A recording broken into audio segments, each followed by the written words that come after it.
in any organisation, group or team, there are outliers. These are people who think and behave in ways that break the norm.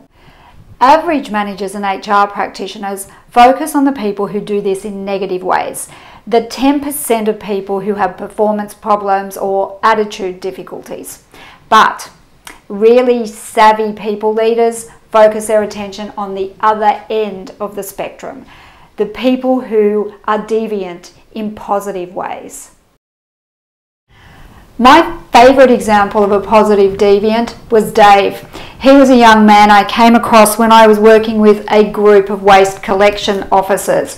While everyone else was complaining about messy work, bad weather conditions and not being appreciated by management, Dave took a different perspective.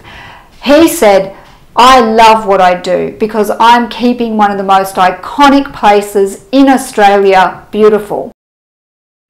That single statement became the basis of a mission statement for the entire team. That's the power of positive deviance, the people who naturally think differently to the rest of your team. Sadly, people like Dave often feel like they don't fit in. Savvy leaders watch out for this and they make sure they take steps to bring out the best in their positive deviance.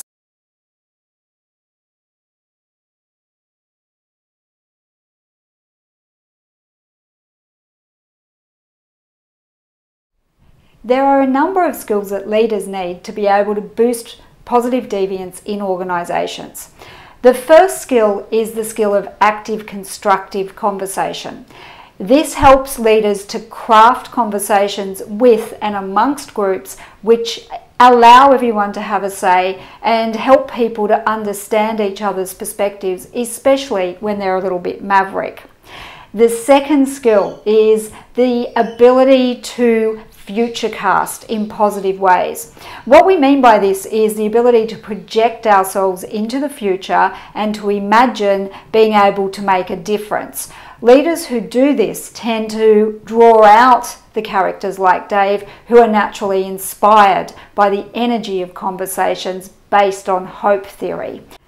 And thirdly, great leaders are really skilled in strength spotting. This means being able to find people like Dave and capitalise on the wisdom that they're bringing into our organisations. I have two favourite resources for working with positive deviance.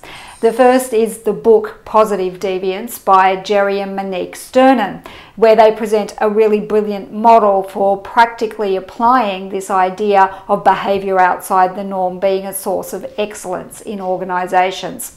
And that leads me to my second favourite technique, which is coding and reproducing excellence. I use models from neuro-linguistic programming for doing this because they have the advantage of really paying fine attention to the language patterns that positive deviants use. If you'd like to learn more about these techniques, come along to one of my Master Practitioner programs or download my free ebook, the Positive Psychology Toolkit for HR and L&D practitioners. You can get your copy by clicking on the link below this video.